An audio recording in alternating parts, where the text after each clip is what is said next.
Homesteaders, gardeners, and cooks, my name is Jennifer. Welcome to Miles Away Farm. Thanks for joining me in my kitchen.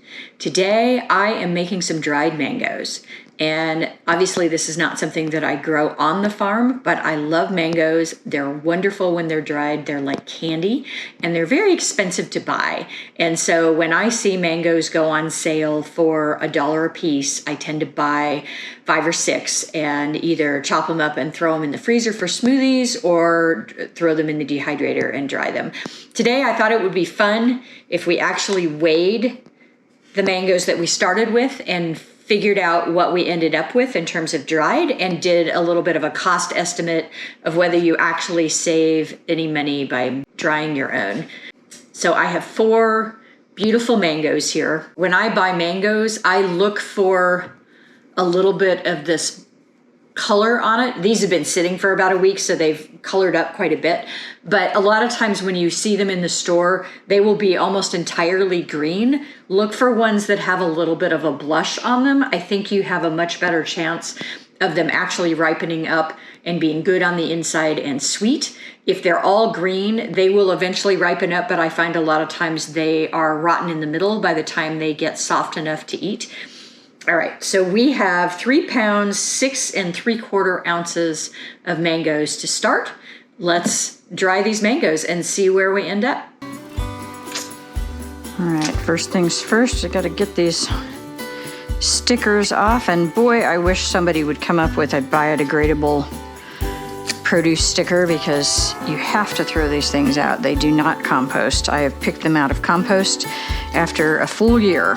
So I think the easiest way to do mangoes is to peel them with a potato peeler. And so that's what I do. They are slippery buggers, and so once you get half the peel off, they become much harder to hold.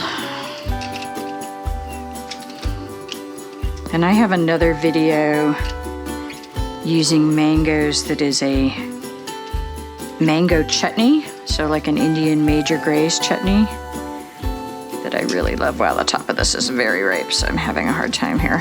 This last little bit.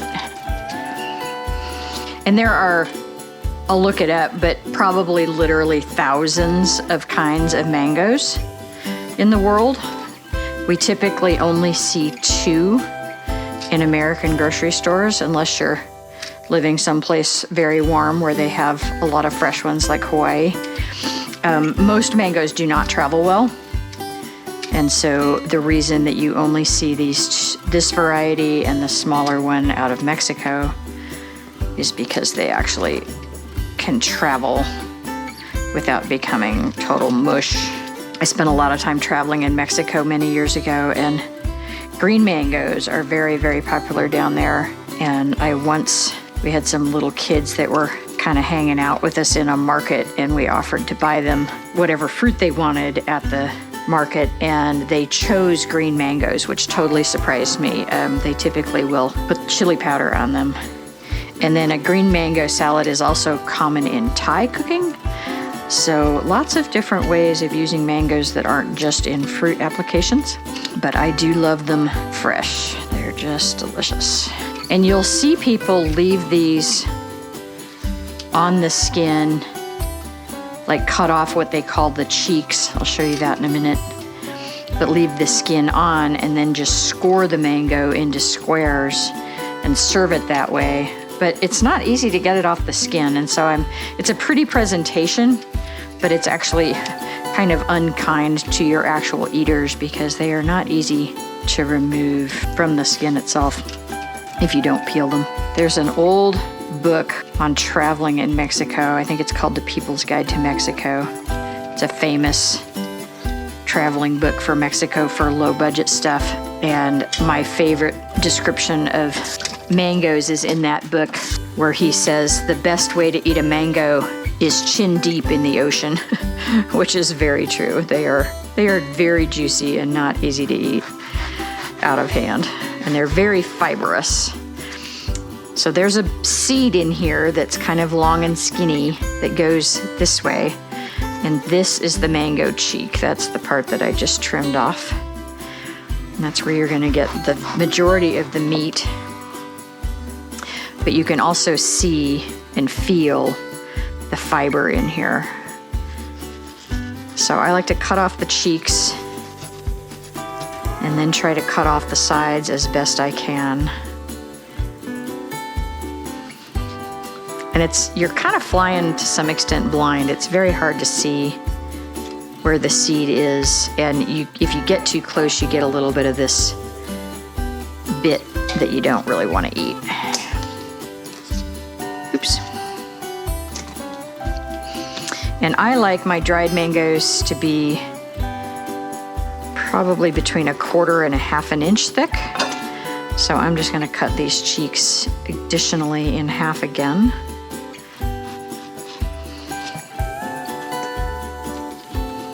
And then now I'm just kind of doing what I can with what's left on here, seeing if I can get anything else off. And sometimes this bit that's just little pieces, rather than drying it, I'll just throw that in the freezer for smoothies. There's definitely a grain to them in terms of the fiber. The fiber runs this way, and so they can be very hard to cut if you're not cutting with the grain. And what I'm trying to do here is get right up against this seed, but it kind of curves, and so it's a little tricky to... Plus these are slippery, and so that doesn't help either. They're definitely a challenge to work with. These look good though. Sometimes you cut into them and the inside is just brown, and it's very disappointing. And that is often what I see if I get mangoes that are too green when I pick them out of the bin. If you guys have any helpful hints on how to best trim a mango, feel free to chime in. This is just the method that I've come up with over the years, but it's certainly not the only way to do it. I wish I was neck deep in the ocean right now.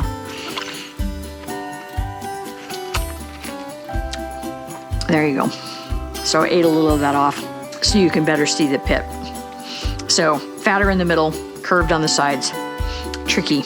These are very ripe, which is what you want if you're gonna dry them, because you want them super sweet, but it also means they're difficult to handle. Honestly, the fiber is one of the redeeming qualities. These guys are pretty high in sugar, and so they're a little tough for if you're trying to eat without getting a sugar crash. But all of that fiber helps redeem them. Sometimes you can trim off the base and get a little bit more of a flat surface. It doesn't always work. Sometimes that pit seems to go all the way to the end. Well, I'm very pleased that all 4 of these were good. I was worried one of them was gonna be a little bit funky, but they look great.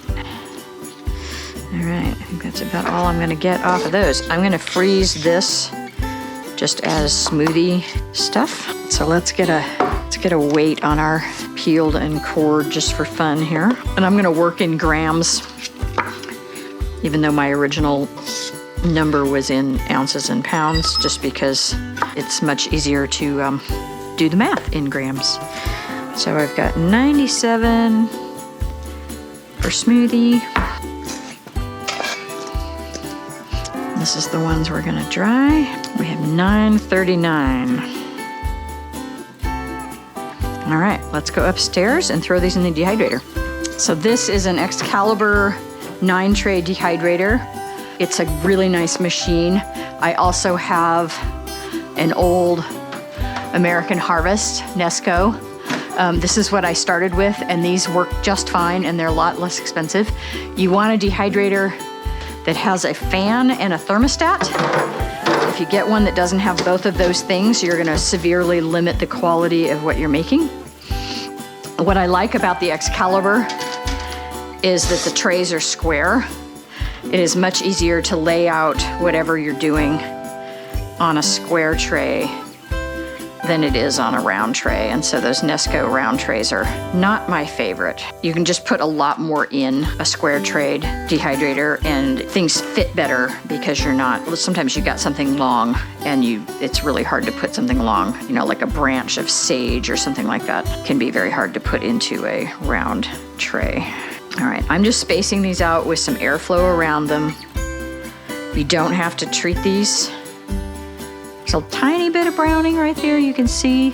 If I'd let that one go any longer, it probably would have gone bad, but that little bit isn't gonna hurt anything. I imagine you could sulfur these or put ascorbic acid, which is vitamin C, on them if you wanted to. I don't mind a little bit of browning, and we eat them fast enough that they're not gonna sit in storage for a super long time anyway. And so I literally just put them on the trays and put the tray in the dehydrator. The one thing I don't like about that Excalibur dehydrator, and I'll show you as I get over there in a minute, is it doesn't have a catch tray at the bottom. And maybe they fixed that on newer models. I've had that for 6 or 7 years. But on something like this where it can be quite juicy, it can make a holy mess in the bottom of those things. I once dried really ripe, juicy apricots in it. And all of the juice from the apricots ran all over the bottom. Put this up here instead. And because you can see there's no tray here, because there's that wire mesh in the back to protect the fan, stuff runs back behind in there. You can see actually that I need to clean that out. And that metal piece does not easily come off. And so it is nearly impossible to get the bottom of this tray clean if you've got juice that's run back behind that metal screen. So I have these liners for making fruit leather, and I will often just put that underneath anything that I think is going to be drippy so that it catches most of it. It saves a lot of cleanup. You can also try to put parchment paper or aluminum foil or a variety of different things, but does not come with a tray. Big giant pain. This is a more expensive model, and I bought this used from a friend. This one does have an actual drip tray, which is what this one is lacking. It really needs one. Okay, so everything's in our dehydrator. Those other racks are just in there empty. It's not gonna hurt anything. The door on this can be a little tricky, and so you wanna make sure it's in where it should go. It doesn't seal, partly because the whole point is a lot of airflow. And then they have a nice little chart here. Generally, you dry fruits at 135. And so I'm just gonna set this at 135. And it's gonna take at least 24 hours and probably longer for that to be completely dry. So we'll just let this go and we'll see what it looks like tomorrow. All right, you guys, we are back upstairs in my commercial kitchen checking on our dried mangoes. And these went for a good long time. I actually kind of forgot about them, which is one of the problems about having your dehydrator not in your main house. But these are good and solid and dry. Probably a little drier than they need to be. And I like these plastic trays that come with these because they're flexible and it makes it really easy to peel this kind of thing off. I find that the metal ones in this one are a little bit more awkward because you can't bend the tray to release the fruit. That one is a snack. Just out of curiosity. Didn't really get any dripping on this one, so they weren't super juicy, which is good. So there we go, dried mangoes. Let's see what our final weight is. All right, so final weight is 141 grams. And that is bone dry. So I imagine that store-bought mangoes would probably be slightly less dry than this. These are super, super dry. But I'm gonna do some math and we'll figure out cost per pound buying these versus making your own. So here's how the numbers come out. You lose about 33% of the total weight just to waste with the peel and the pit being lost. Although I imagine you could probably ferment that and maybe do a mango vinegar or something fun like that, or maybe even just some syrup. And then if you dehydrate them to bone dry, you lose about 85% water loss. Is it worth it? Well, here's the numbers. I paid $1 a piece for the mangoes, and that's about as inexpensive as I ever see them. So I never see them for less than that. So $4 for 4 mangoes. If you do the math, you come out with about 0.028 cents per gram. although that would probably be a little less if I had not dried them to completely bone dry. So there's a little wiggle room in there. And then just as a benchmark, I use the regular mangoes on Azure standard. So these are not the organic varieties, and those are $7.68 a pound. And if you do the math converting that to grams, that's 0.017 cents per gram. And so it's actually less expensive to buy them commercially, which isn't surprising because that's what economy of scale gets you, is commercial growers are able to buy mangoes in really large lots for really cheap money and then, get them all peeled and dried with big machines, and they're going to save a whole bunch of money doing it that way. However, the mangoes that you buy at the grocery store come with both citric acid on them as a preservative. It keeps them from going brown, and also sugar. And that's probably because in order to process these easily, they're going to need to be able to peel them, which means the fruit needs to be fairly firm and not super ripe, which means it's not super sweet. And so they're adding sugar to make up for that in order to be able to process them on big equipment. And so if you're concerned about added sugar in your diet, buying mangoes and drying them yourself is going to give you that additional health benefit that you won't capture if you're just buying them from the store. So there you have it, tribe. A fun journey down the rabbit hole on all things mango and a lot of things dehydrator. Thanks for watching. If you like this kind of content, give me a thumbs up, subscribe, share, and leave me a comment. I have new content coming out every week.